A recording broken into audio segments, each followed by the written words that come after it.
Uma boa noite a todos que já estão nos acompanhando.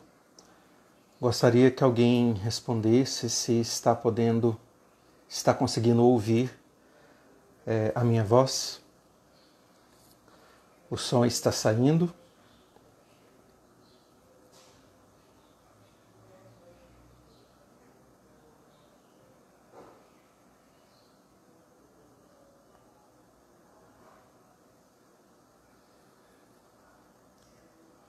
Antigamente, quando a missa era rezada em latim, as pessoas rezavam o terço durante a celebração, porque não entendiam o que estava sendo dito pelo padre. Na hora da consagração, o coroinha tocava o sino para que as pessoas parassem de rezar o terço e olhassem para o altar onde o cálice e a patena eram elevados. Depois elas voltavam a rezar o terço até a hora da comunhão. Tudo era feito sem que houvesse entendimento da celebração. Sabia-se que a missa era algo importante, mas não se sabia o porquê de ela ser importante. Após o Concílio Vaticano II, a missa parou a ser rezada em língua vernácula, isto é, cada país passou a rezar a missa no seu idioma. E desde então as pessoas passaram a entender melhor a missa e o seu significado. Isso não diminuiu o seu mistério, mas possibilitou que as pessoas celebrassem cada momento e o que eles significam no conjunto da celebração. Mas será que agora as pessoas entendem, de fato, o que é a missa? Então, uma boa noite a todos, a todas que estão aí nos acompanhando pelo Instagram da Scala Editora. Caso queiram enviar e compartilhar esta live com seus amigos para que mais pessoas queiram acompanhar, vamos falar sobre o livro Eis o Mistério da Fé, o livro do padre José Carlos Pereira, que fala sobre o sentido da missa, a liturgia. Então, se você quiser convidar alguém, clica aí no aviãozinho embaixo no seu celular, nesse aviãozinho de papel, e envia para seus amigos para poder nos acompanhar. A Janaína disse que não está ouvindo. Os demais estão ouvindo, o som está saindo. Pergunto mais uma vez para fazermos realmente uma boa live, uma boa apresentação. Ótima, Janaína. Obrigado pela sua resposta. Então eu sou o padre Fábio Mendonça Pascoal, sou missionário redentorista da província de Goiás, colaboro com a Scala Editora, com publicações e também com leituras de alguns materiais. Hoje eu trabalho mais diretamente com a evangelização da juventude e a Scala me convidou para que eu pudesse moderar esta live hoje. Daqui a pouquinho eu já vou convidar o padre José Carlos Pereira para poder participar e entrar e fazer a sua participação sobre o livro que ele escreveu.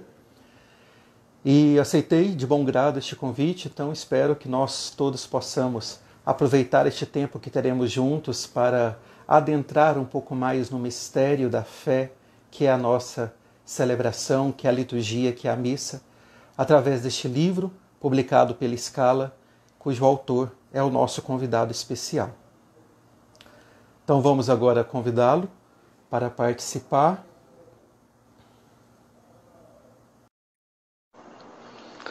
Durante a participação dele, caso tenha alguma pergunta, alguma dúvida a ser esclarecida, podem fazer no comentário que, se possível e der tempo, ao final a gente abre espaço aí para ele responder as perguntas.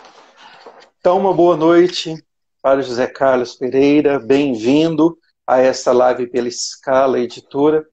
Peço que você se apresente, diga aí seu nome, um pouquinho da sua trajetória, da sua biografia, para que todos que estão acompanhando possam conhecer um pouco mais deste autor que traz para nós esse presente, esse livro sobre a missa, sobre o mistério da nossa fé. Boa noite, Padre Fábio. Boa noite a todos que estão aí entrando e já estão participando. Primeiramente, uma alegria imensa poder estar aqui hoje falando desse material, deste livro, e poder também ter essa interação entre as pessoas que que estão participando conosco.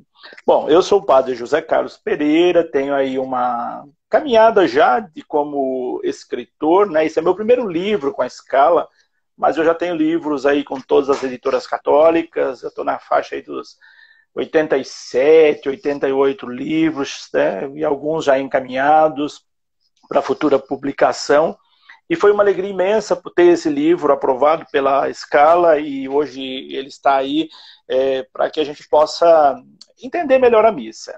E esse livro, ele nasceu assim de uma necessidade. Há 1 ano e meio, quase 2 anos, eu abri um canal no YouTube para falar de liturgia, para falar da missa, e deu muito certo. Eu percebi que as pessoas tinham uma sede enorme de conhecer sobre a missa. Como você disse nos seus comentários anteriores, apesar de nós estarmos aí há mais de 50 anos do Concílio Vaticano II, a missa na língua vernácula, a missa em português, ou seja, na nossa língua, muita gente não entende a missa ainda. Às vezes participa por tradição, participa por devoção, participa por preceito apenas, mas não entende as partes da missa, não entende o mistério mesmo da fé. Claro que mistério a gente não entende, a gente vive, mas é importante que a gente conheça o mínimo da missa para poder celebrar melhor. E aí, então, esse livro nasce desta necessidade, a necessidade de poder explicar a missa parte por parte e explicá-la de uma maneira tranquila, serena, sem usar uma linguagem acadêmica, sem usar uma linguagem prolixa, sem ser hermético na fala, na escrita. Então esse livro ele ficou assim muito acessível, mas porém muito profundo também. Acessibilidade não significa ausência de profundidade. Exatamente. Então ele ficou bem acessível. Uma pessoa que tem pouca escolaridade entende, uma pessoa letrada também entende. E era esse o objetivo desse livro, que ele pudesse alcançar qualquer pessoa de qualquer nível de escolaridade. Para nós da Scala foi muito bom justamente esse estilo de linguagem do seu livro, porque a nossa linha editorial, a nossa dimensão, nosso trabalho é realmente procurar produzir obras que alcancem a todos, né? Então, como o senhor mesmo disse, traz a profundidade, mas numa linguagem que alcança não só os agentes pastorais, os líderes, mas como todo o povo que participa da celebração para poder compreender. Então, para nós é um presente. Desde já agradecemos por ter nos escolhido e ter feito esse livro conosco. O senhor disse que tem aí muitos livros, mais de 80 já escritos, né? Antes de falar mais um pouquinho desse, só por curiosidade, a linha que o senhor escreve, além da missa, da liturgia, esses livros normalmente abrangem qual área, de várias dimensões da teologia, ou tem livros além da teologia também, só para a gente conhecer um pouquinho mais do seu trabalho e da sua escrita, das suas obras. Eu comecei publicando pouco livros acadêmicos, né? Assim que eu fiz o meu mestrado, ele foi aprovado para publicação e o meu mestrado foi na área de ciência da religião. Depois eu fiz o doutorado em sociologia, a tese de doutorado também foi publicada, inclusive foi publicada uma parte dela pela Santuário. E depois do pós-doutorado também está em vias de publicação também. Então, meus primeiros livros, eles foram na linha acadêmica. Mas como eu também sou pároco, né, eu vi que na paróquia tem muitas necessidades pastorais. E eu sentia dificuldade, como pároco, de muito material que fosse acessível para as pessoas. E aí, então, de acordo com a necessidade, foram surgindo livros na linha pastoral mesmo, prática, né? Tanto que as pessoas que pegam meus livros, elas vão perceber que são livros muito práticos. Eu procuro não me alongar em teorias, coloco sim teorias, mas teorias na medida necessária para a compreensão, mas o foco mesmo da minha escrita é o foco prático, né? De você que está aí no dia a dia como agente de pastoral, você que está com a mão na massa, poder ver um caminho, falar, é por aqui que eu devo seguir. E é claro, esses escritos sempre fundamentados naquilo que a igreja orienta, sim, sempre com base nos documentos da CNBB, sempre com base nos documentos pontifícios, né, sempre na orientação. mas eu ainda traduzo numa linguagem mais simples aquilo que às vezes é um pouquinho complexo quando você pega um documento oficial. Então eu procuro seguir essa linha. A maioria dos meus livros são na parte pastoral. Tenho livros, vários na área de gestão eclesial, livros de várias denominações pastorais, em várias linhas pastorais que nós temos na igreja. Tenho livros de espiritualidade também. Tenho livros motivacionais, um viés aí que eu descobri que as pessoas gostam muito. Então eu produzi alguns livros também na linha motivacional, que tem ajudado bastante, sobretudo agora em períodos de pandemia, de quarentena, sim, onde as pessoas estão precisando muito ouvir alguma coisa que lhe dê ânimo, né? Que lhe dê esperança. Então eu tenho livros também nessa área. E ainda com a Santuário, o selo Ideias e Letras, eu produzi também Resiliência, que foi um livro assim, muito bem aceito. E agora, nesse período de pandemia, também é um livro que está bastante assim, em voga, uma temática muito em voga. Então eu tenho transitado por várias áreas. Mas o meu foco principal mesmo é a linha pastoral e a linha litúrgica. Muito bom, e realmente o livro Eis o Mistério da Fé traz bem essa relação, né? E para você que está nos acompanhando mais uma vez, desejando boa noite, estamos aqui conversando sobre este livro produzido pela Scala Editora, escrito pelo padre José Pereira, que é o livro Eis o Mistério da Fé, para nos ajudar a entender um pouco mais e participar melhor da missa.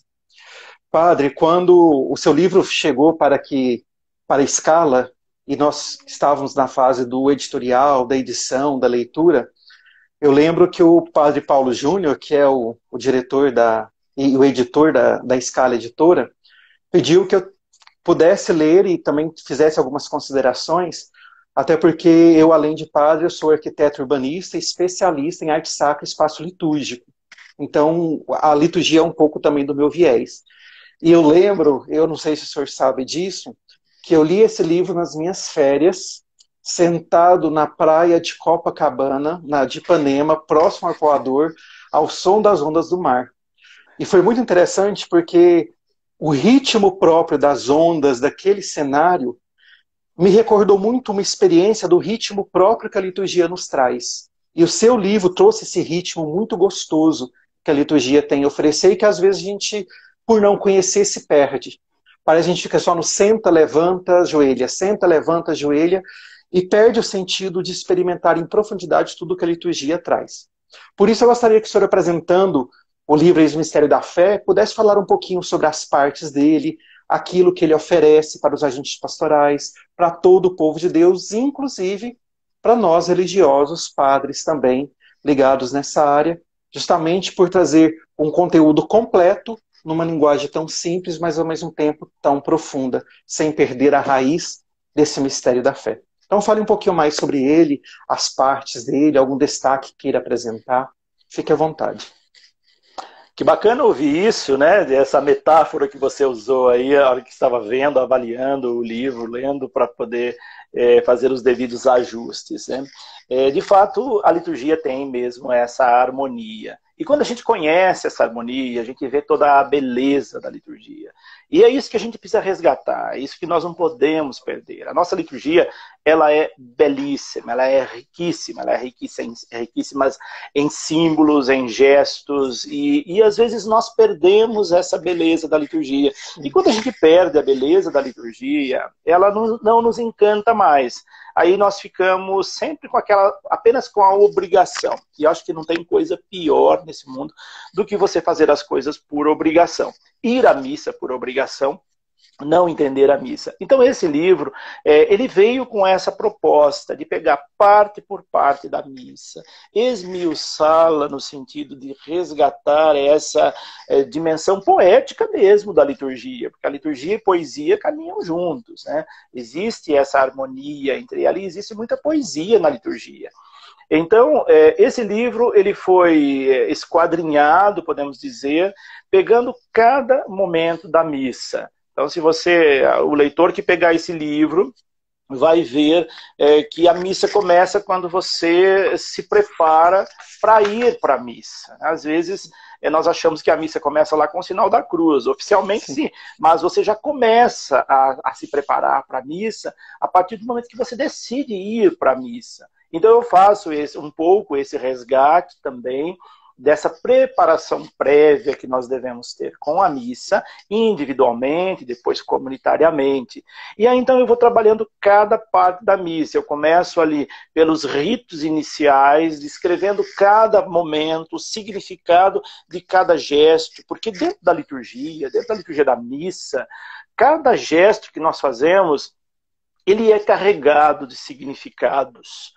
E carregado de simbolismos também. E quando a gente sabe disso, a gente não perde nada, nós vamos degustando cada momento da missa. Por isso que é desagradável, não só participar mecanicamente da missa, ou celebrar mecanicamente da missa.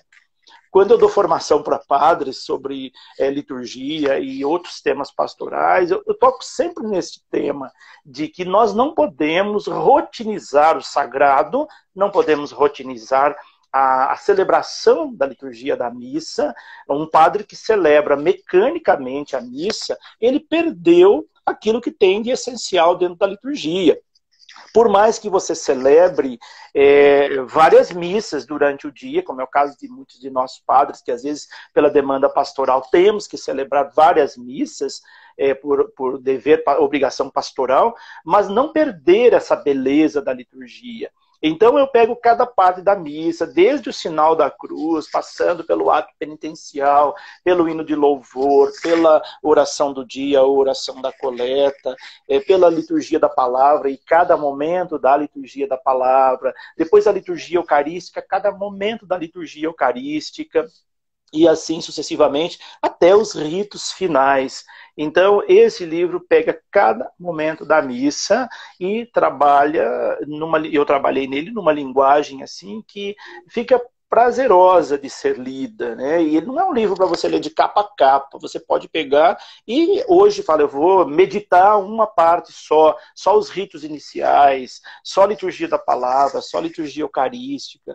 Dá para você ler fracionadamente esse livro para você aprofundar mais, né? Então, ele, além de ser um livro que você vai ler, você pode estudar com ele também. Então, ele tem esses aspectos aí.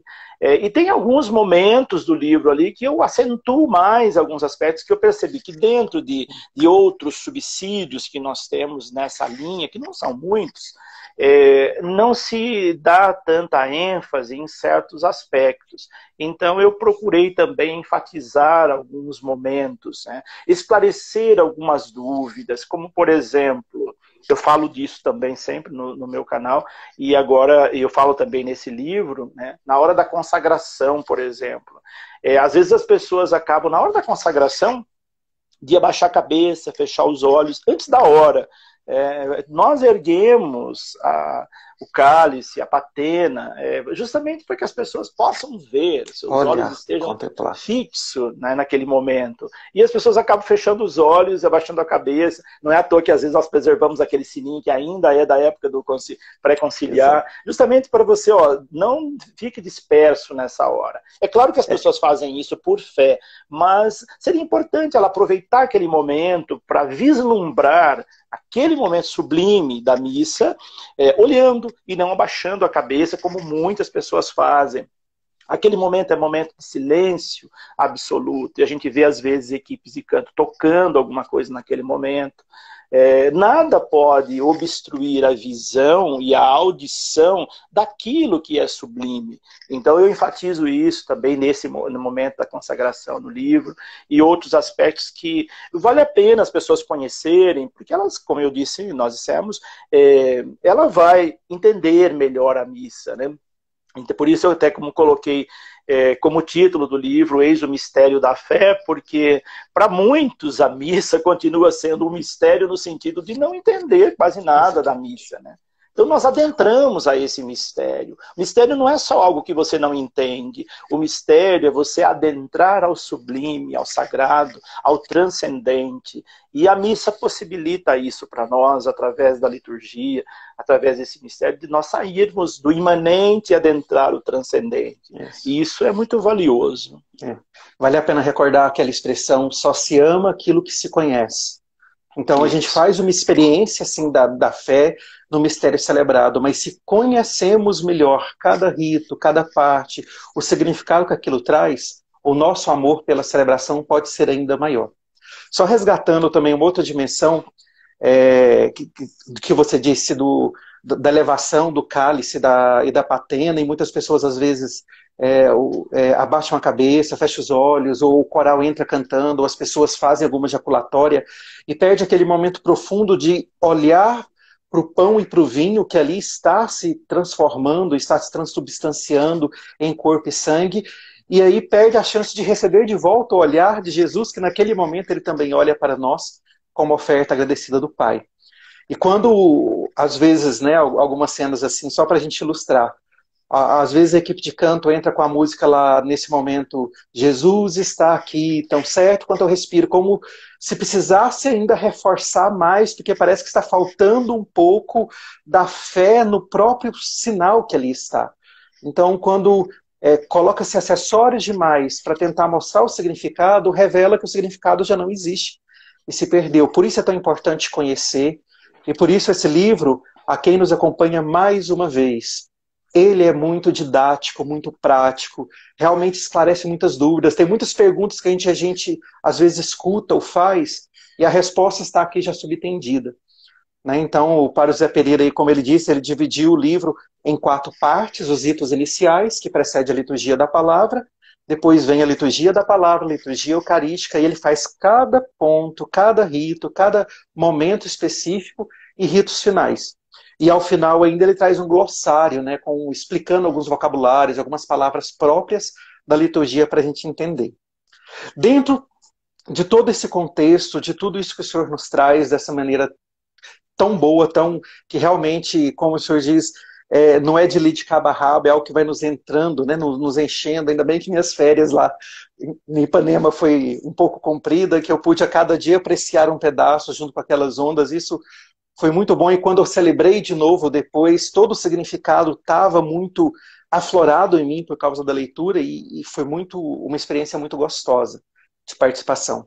Algum outro momento, outro detalhe, outro ponto do livro que o senhor gostaria de ressaltar e ainda falar sobre a liturgia? Alguma coisa da parte da própria prática enquanto pároco, enquanto padre, enquanto presidente de uma celebração?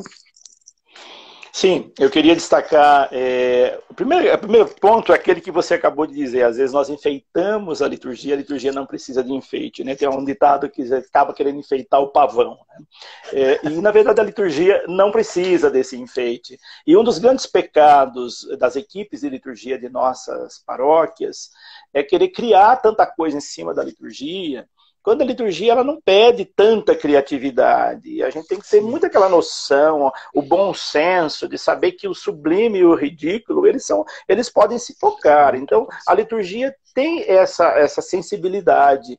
Aquilo que é sublime, se você exagerar em alguns simbolismos, algumas dinâmicas, você pode tornar aquilo ridículo. Porque a liturgia não é teatro. A liturgia, ela é mistério, mas ela não é uma encenação, não é uma representação. E nós, às vezes, quando a gente não entende de liturgia, a gente acha que liturgia é encenação. E aí acaba criando muita coisa dentro da liturgia que fogem, que encobre aquilo que ela tem de essencial. Então é bom a gente ter sempre esse cuidado, e aí nesse livro eu procuro destacar esse elemento, que nós nos atenhamos àquilo que a liturgia já nos oferece, que é muita coisa, que é de uma riqueza muito grande. A gente não precisa ter mais criatividade, é só celebrar aquilo que o mistério nos apresenta na liturgia. Por isso que a Sacrosanto Concílio vai dizer lá no número 10, né, que ela é a fonte e o ápice da nossa fé, da nossa vida, do nosso mistério, né? Então, por isso que nós precisamos ter esse bom senso na hora, nossas equipes de liturgia, na hora de preparar a nossa liturgia para não cair nesse aspecto. E esse livro eu penso que ele ajuda muito. Mas eu queria destacar também o aspecto do glossário no final. A princípio, quando eu pensei o livro, eu não tinha pensado no glossário no final. E aí foi a sua sugestão e eu achei ela fantástica, porque tem muitos termos que nós não sabemos o que significa.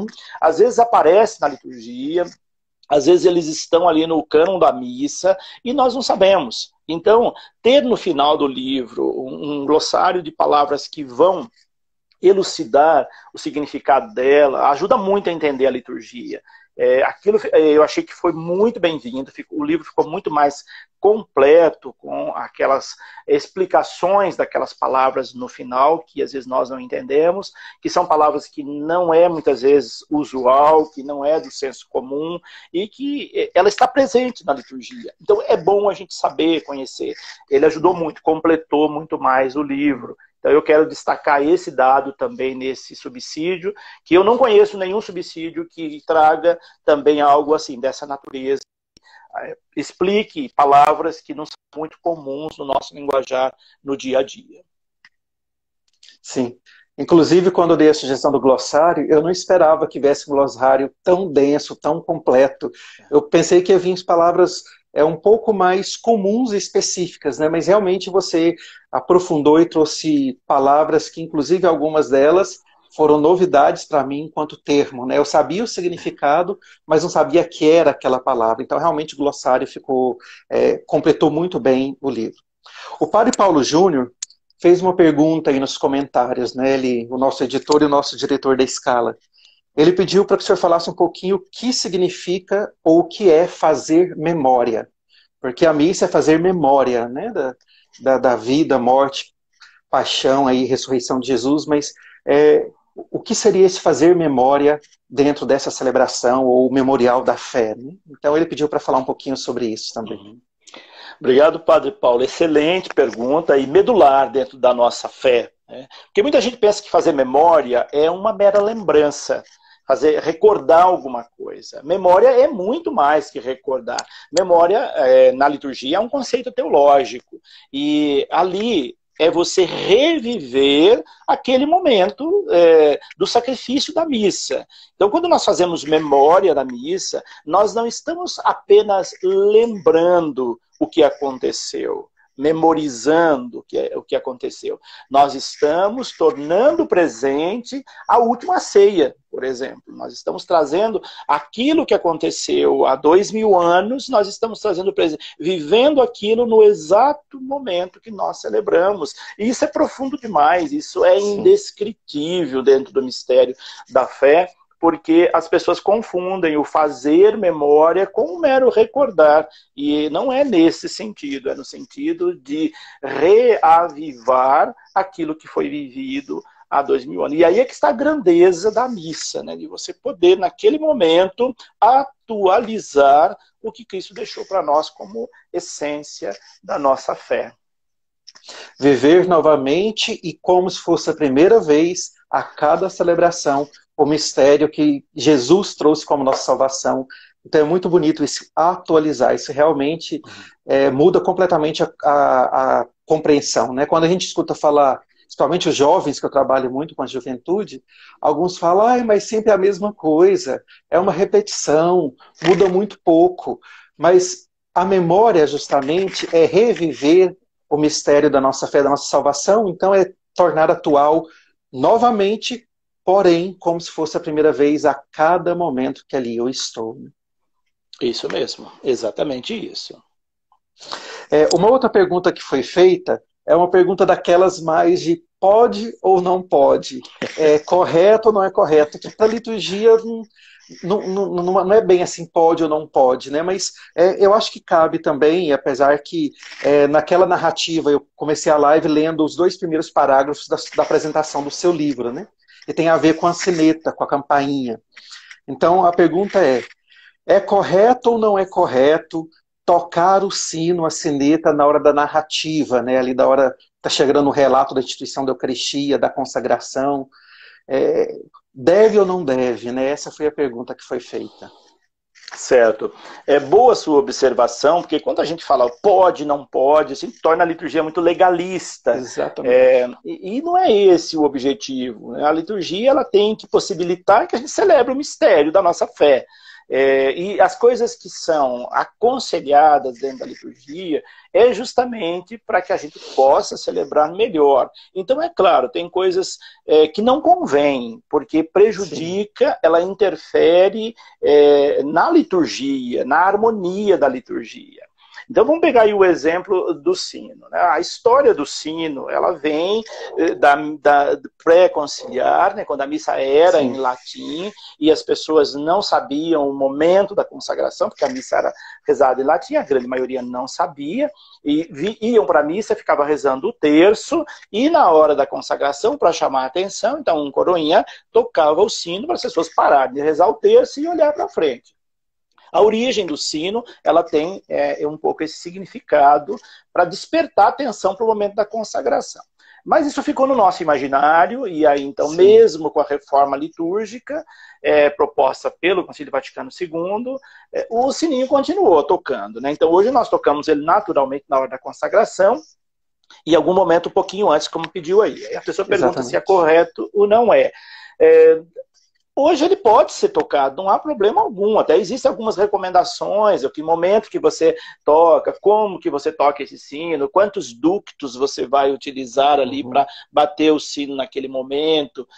Tudo isso tem alguma orientação também, mas ele não é elementar dentro da liturgia. Se não quiser ter o sino, não tem problema. Tanto é que na quaresma pede que recolha os sinos, inclusive, sim, esse sino que toca durante a consagração. Então ele não é essencial. É que as pessoas não percam assim muito tempo preocupadas se pode, não pode, que momento tocar, porque a gente acaba burocratizando muito a liturgia e deixa de celebrar a sua beleza. Então eu penso que isso é um tanto quanto relevante e não deve ser algo que prenda, que a nossa preocupação esteja muito nesses elementos aí, que esses não são essenciais dentro da liturgia. É apenas uma forma técnica de poder ajudá-la, mas ela não é essencial também. O sino não vai fazer a consagração acontecer, não é o sino que vai fazer. Porém, o sino, exato, vai sinalizar toda a Assembleia, a igreja, que está chegando o momento ali de ter uma outra postura, ou ajoelhar, que normalmente todo mundo faz nesse momento. É realmente esse sinal. Então, foi, claro, muito boa essa colocação. E tanto é que se as pessoas tivessem noção desse momento, ela não precisaria nem do sino para saber se posicionar de um modo diferente. Por isso, exatamente, que eu digo, o sino não é necessário. Se a comunidade quiser abolir o sino, não tem problema nenhum, não vai prejudicar em nada a liturgia. Ótimo. Aproveitando também, tem uma outra parte do texto que o senhor traz e que o senhor ressalta, e que é algo que sempre me incomodou muito, e eu sempre tento ajudar as pessoas a compreender, especialmente as equipes de música, né, na nossa liturgia. O canto na música, a música litúrgica, ou a música dentro da liturgia, ela tem um fim muito específico. Quando a música não é o próprio rito, por exemplo, quando o Cordeiro de Deus é cantado, então é o Cordeiro de Deus, o próprio rito ali acontecendo. Mas quando a música é para acompanhar um rito, a música, ela acontece enquanto acontece o rito, né? O que o senhor traz ali sobre o rito da entrada. Então aquele canto de entrada é o canto que vai acompanhar a procissão de entrada. Então no momento que a procissão de entrada terminar, seja no beijo, seja no incensar o altar, o canto também deveria já finalizar junto com o rito, além, lógico, do próprio caráter de harmonizar a assembleia, de todos ali estarem cantando junto, mas o canto como acompanhante de um rito. E várias partes da liturgia traz isso, tem alguns gestos, posições, músicas que acompanham determinado rito. Então, terminado aquele rito, aquele gesto, aquela posição, aquela música, também ela deve já ir finalizando, porque é um acompanhamento do rito e não o rito em si. Então, achei isso muito, muito positivo também, ressaltar essa dimensão. Eu acho interessante essa observação, Porque esse é um grande problema que muitas vezes nós enfrentamos nas nossas paróquias com as equipes de canto litúrgico. Sim. Nós temos pessoas assim que não têm preparação para canto litúrgico e que se atreve a cantar na missa. E aí canta na missa, mas não canta a missa. E esse é um grande problema. Porque, como você disse muito bem, o canto ele precisa acompanhar o rito. Terminou a procissão de entrada, termina o canto. Quantas vezes o padre chega e fica parado, plantado lá na frente, e o canto é interminável. Isso acontece na entrada, isso acontece às vezes na comunhão, no ofertório. Já terminou o rito de comunhão, terminou o ofertório, e aquele canto continua, continua. E as pessoas não têm noção que é para aquele momento. Terminou a comunhão, não tem mais sentido você continuar cantando o canto de comunhão. E às vezes falta um pouco isso para algumas equipes de canto litúrgico que nós temos nas nossas comunidades. E é preciso esse cuidado, porque ali, o canto litúrgico é uma coisa belíssima dentro da liturgia, ele completa a liturgia. E as pessoas precisam ter preparação para canto litúrgico, porque senão comete erros crassos, aí tantos outros que a gente pode enumerar aqui, que acontece muitas vezes que a gente vê acontecendo, na nossa prática diária e acontecendo por falta de preparação, por falta de conhecer a liturgia, por achar que a equipe de canto litúrgico não faz parte da liturgia. Tem muita gente que acha que é uma coisa, um apêndice, a parte, né? E nem participa de reunião de liturgia, porque acha que não faz parte da liturgia. Então, essas deficiências ainda nós temos muito nas nossas paróquias aí pelo Brasil afora. Tem algumas equipes de canto que inclusive acham que não só não fazem parte, quando não estão escaladas para tocar, nem na missa vão às vezes, né? Mas isso acontece em muitas situações. Isso mesmo. Uma outra pergunta feita, padre, foi também uma pergunta nesse sentido bem mais prático mesmo. É correto, depois que chegarmos, se chegarmos na celebração após o ato penitencial, ainda participar da comunhão? Né, foi uma das pessoas aí que fez a pergunta nos comentários. Isso, inclusive eu falo disso em alguns vídeos meus, né? Não deveria, porque você perdeu uma parte da missa. O ato penitencial é um momento tão importante, é o momento de você fazer a sua revisão de vida, o seu pedido de perdão para celebrar dignamente os santos mistérios. Se você perdeu esse momento, você não fez sua revisão de vida, você mostrou descaso com a celebração. Então o mínimo que você poderia fazer é não participar da comunhão também, né? Porque você perdeu uma parte da missa. Eu sou mais radical ainda, se você perdeu o sinal da cruz, você já perdeu uma parte da missa, porque a missa é completa. Então venha uns minutos antes, eu sempre aconselho. A missa começa às 19 horas, chega pelo menos 18h50, para você ter um tempo para você rezar em silêncio, preparar para a celebração. É tão importante a celebração, para que chegar de última hora, chegar atrasado? Numa festa você chega atrasado, mas numa missa não deveria chegar atrasado. É um desrespeito com a comunidade, é um desrespeito com a liturgia, é um desrespeito com o próprio Deus. É você dizer, isso não tem importância para mim. Porque aquilo que tem importância para nós chegamos antes. Nós preparamos com muito carinho. Então, não é correto, não deveria, a pessoa que chegou depois do ato penitencial, ela não deveria comungar, não. Pelo bom senso dela não ter participado daquele momento, que é um momento muito importante de revisão de vida. Até porque, apesar da missa ter as várias partes, ela é um todo, ela é completa, do início ao fim. Então, não tem... porque essa parte talvez é a que mais aparece, é a parte mais sublime, não significa que as outras não completam. Sem o rito inicial, não chegamos bem na liturgia da palavra. Sem a liturgia da palavra, não chegamos bem na liturgia eucarística. Sem uma liturgia eucarística, não fazemos um bom rito final para sermos enviados e viver fora aquilo que celebramos. Então, realmente, esse todo é muito importante. Às vezes, quando acontece um imprevisto ou outro, lógico, pode até acontecer um imprevisto ou outro, da gente chegar talvez um pouquinho mais tarde, depois do Em Nome do Pai, mas às vezes tem pessoas que todos os dias chegam depois, então já não é mais imprevisto, já é outra situação, né? Então é a falta de cuidado, de carinho, como o senhor mesmo disse, né? Dentro de tudo isso, gostaria de acrescentar mais algum assunto. Vou ver se tem mais algumas perguntas aqui no comentário. Enquanto isso, se o senhor quiser já acrescentar mais algum dado, algum tópico, eu vou procurar outras perguntas aqui no nosso comentário. Certo. Eu quero destacar também a questão da liturgia da palavra. Esse momento é muito valioso, que às vezes as pessoas ficam dispersas naquele momento. A liturgia da palavra, ela comporta, ela tem as 4 leituras, né? Primeira leitura, segunda, Salmo e o Evangelho. E às vezes as pessoas não têm a devida atenção com a liturgia da palavra. Eu costumo sempre dizer, e eu trago isso também nesse livro, que nós participamos de um banquete que tem 2 mesas, a mesa da palavra e a mesa da Eucaristia. Nós vamos nos alimentar de ambas. Então, por isso, a mesa da palavra, com o banquete da palavra, nos é servido primeiro. E nós devemos degustar daquela, porque é Deus falando conosco através das leituras. E também através da homilia, porque tem gente que acha que na hora da homilia é a hora do recreio da missa. E acaba saindo. Eu já vi gente que na hora da missa, começa a homilia e a pessoa sai. Eu me lembro que eu morei numa paróquia uma vez e tinha uma senhora, eu não sei se ela não gostava da minha homilia, provavelmente não, mas ela fazia isso com todos os padres. A hora que chegava a hora da homilia, ela se levantava e saía. E ela calculava o tempo da homilia para voltar quando já tinha terminado. Então, percebia-se que ela não bebia da palavra. Não. Porque naquele momento de você explicar a palavra, alguma coisa que não ficou clara, é o momento da homilia. Esse momento é um momento muito importante. Então, se escapou alguma coisa da sua atenção na hora que você estava saboreando a mesa da palavra, a homilia vem completar esse banquete. Então, é muito importante. E aí essa pessoa fazia isso, né? Então, isso é muito, ele mostra que a pessoa tem uma pobreza litúrgica muito grande. E citando um outro exemplo também, aí já numa outra paróquia, tinha um senhor que chegava na hora da comunhão. Ele chegava só para comungar, ele comungava e saía.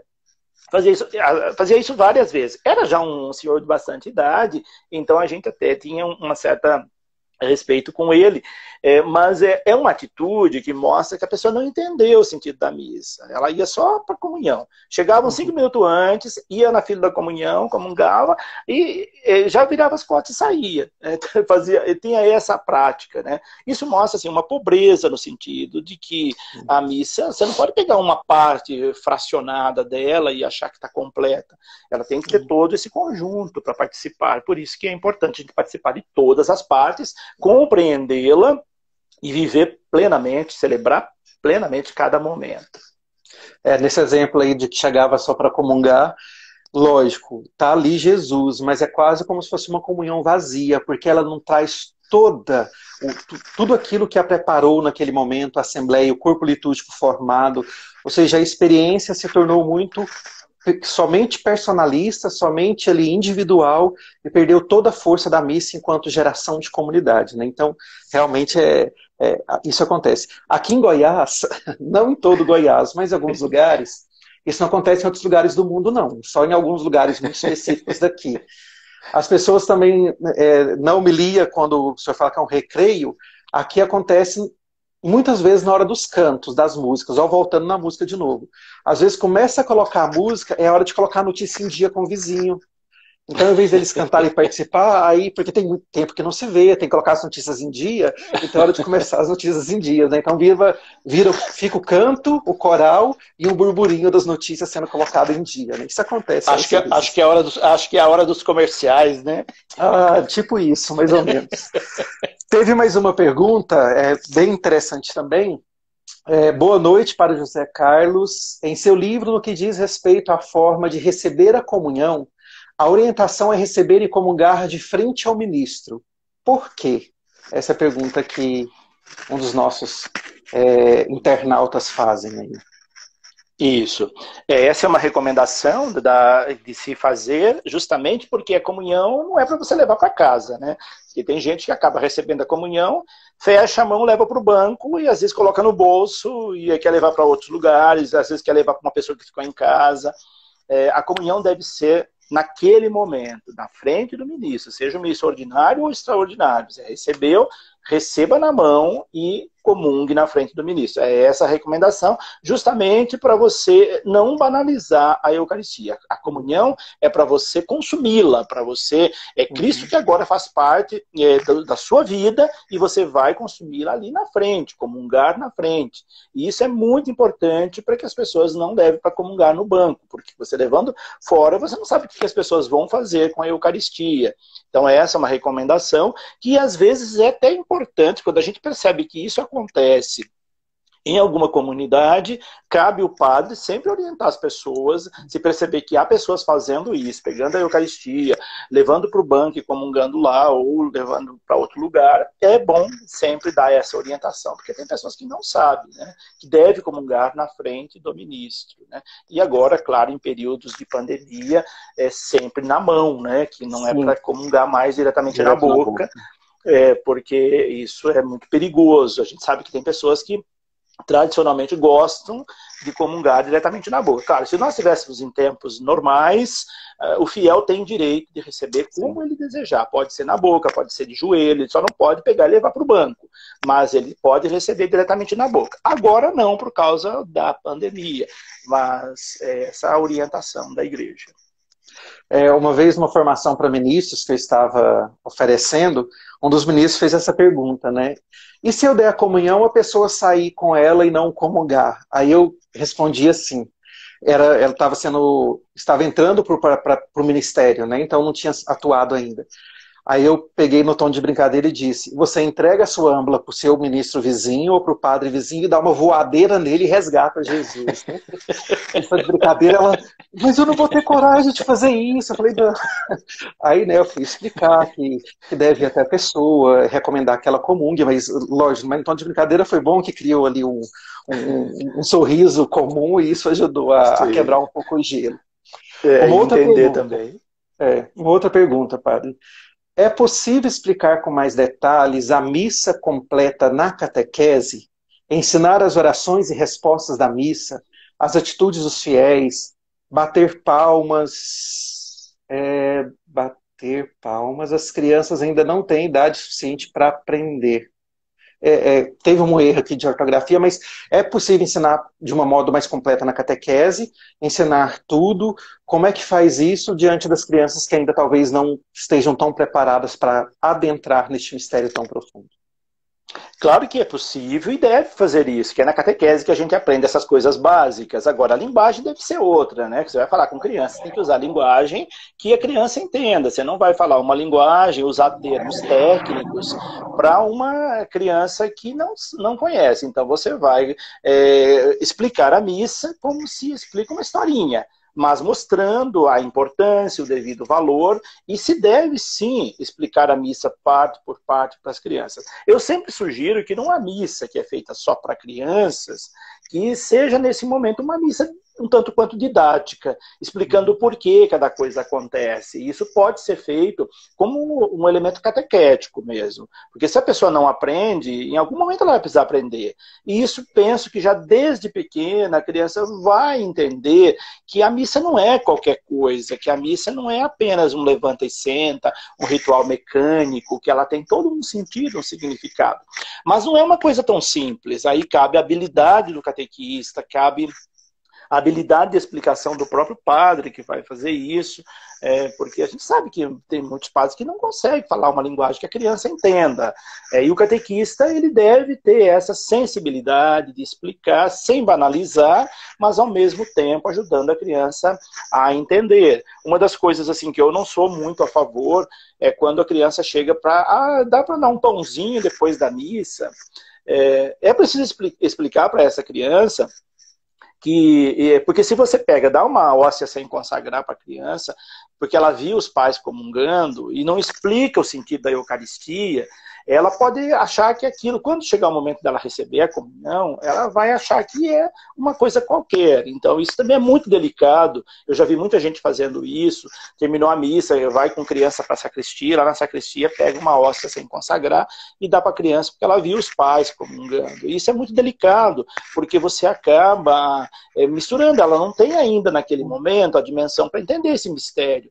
Então é bom explicar, é bom que os pais expliquem, é bom que alguém explique para aquela criança, e é lógico que os pais devem explicar para não precisar fazer isso, porque a maioria é os pais que levam, né?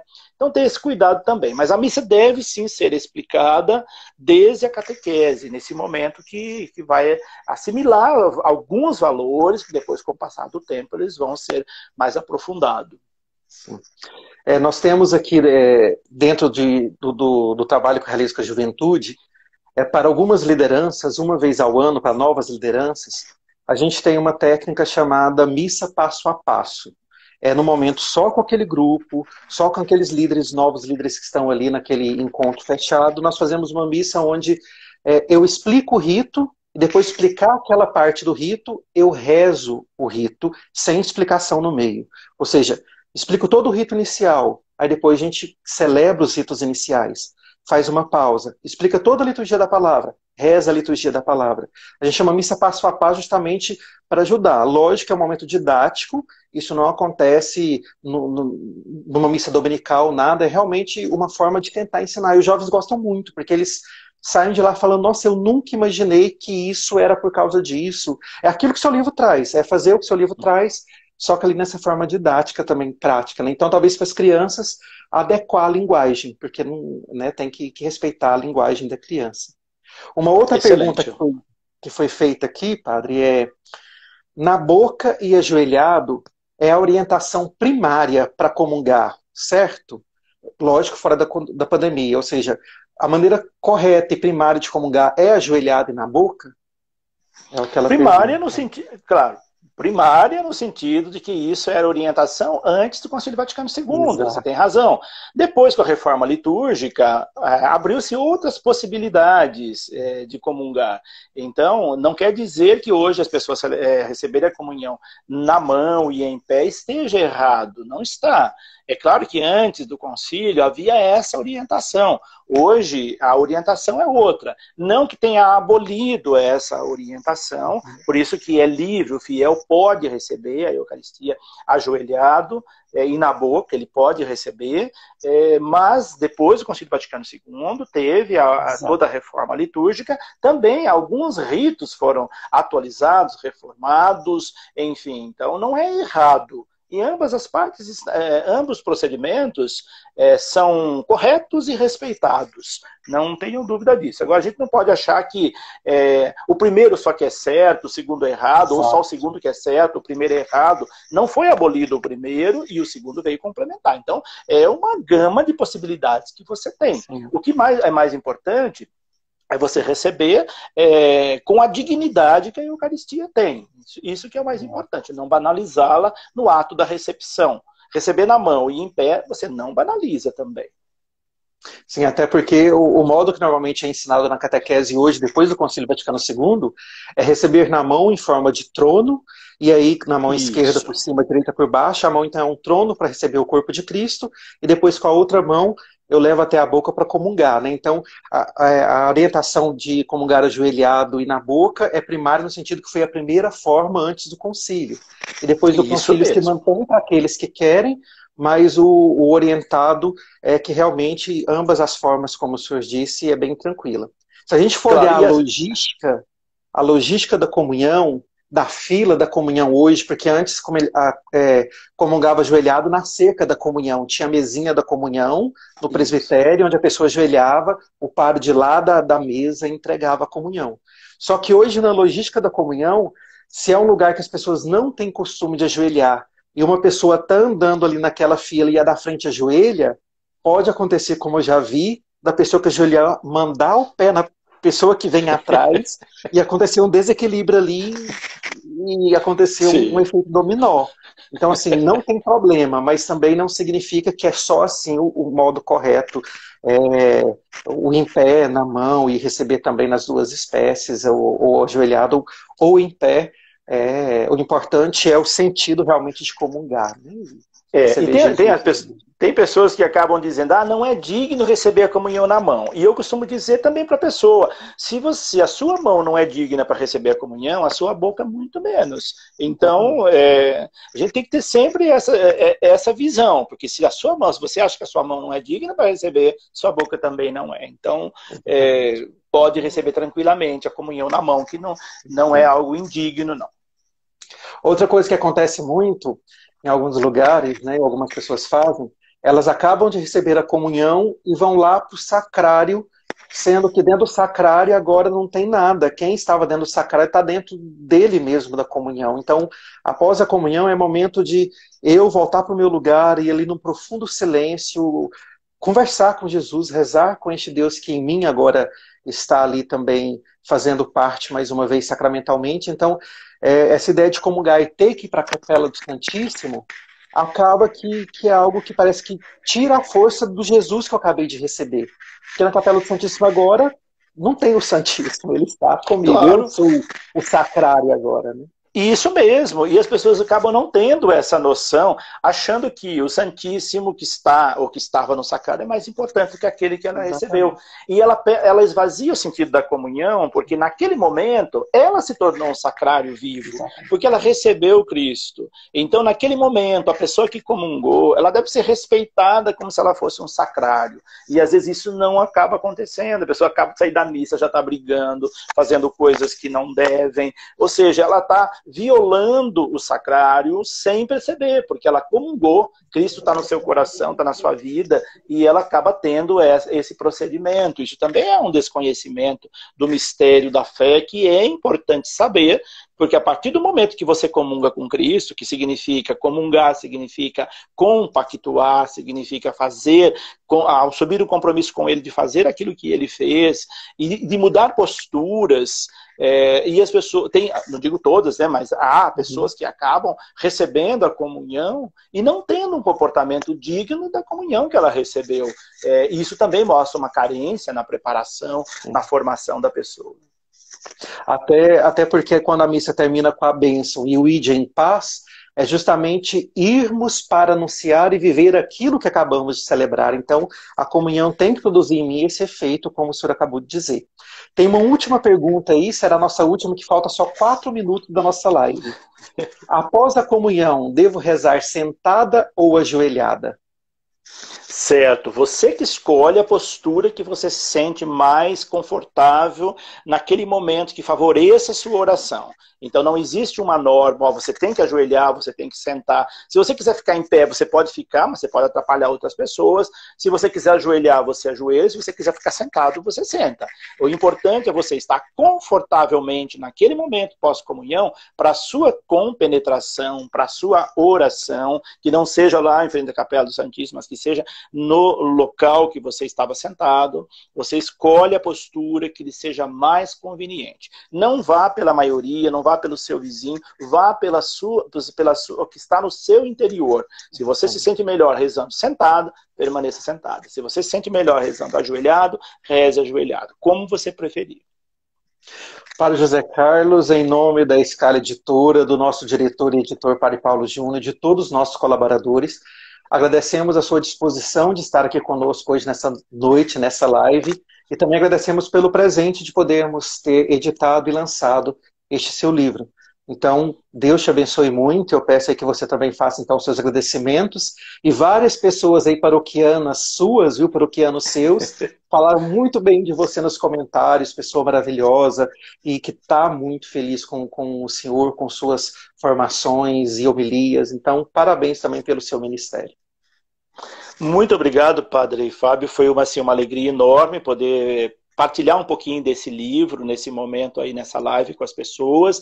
Agradeço imensamente também ao Padre Paulo por essa oportunidade de ter esse livro publicado e oferecido aí para as comunidades. Agradeço também cada um que participou, direto ou indiretamente, os que deixaram seus comentários, os que viram, mas viram em silêncio. Tenho certeza que tem muita gente assistindo, que não participou aí, mas que está em silêncio também, assistindo, vendo essa live. Agradeço imensamente a todos vocês e espero que esse livro ajude as pessoas a celebrarem melhor, porque é esse o objetivo dele, e é isso que é gratificante para o autor e para o editor, a gente ter um livro que contribua com a celebração, como é o caso desse livro, para poder celebrar melhor. Meu muito obrigado. Então este é o Padre José Carlos, o autor do livro Eis o Mistério da Fé, produzido pela Escala Editora, está aí na nossa tela. Quem quiser adquirir ou encontrar é só entrar no nosso site escalaeditora.com.br e lá tem as formas de pedido pelo WhatsApp também, fique à vontade. Então, mais uma vez, para o José Carlos, de forma pessoal também, muito obrigado. Foi muito bom essa conversa com o senhor. E eu peço que o senhor nos dê a bênção final, então, para encerrar. Temos 26 segundos. Certo, e antes de dar a benção, agradecer e parabenizar a Zélia que ganhou o livro, lá foi uma paroquiana minha, de uma paróquia que eu passei, parabéns Zélia pelo livro. Que Deus abençoe a todos vocês, em nome do Pai, do Filho e do Espírito Santo. Amém, muito obrigado, e a live ficará salva no nosso IGTV, quem quiser é só acessar E quem quiser compartilhar, compartilha. Um abraço, boa noite a todos.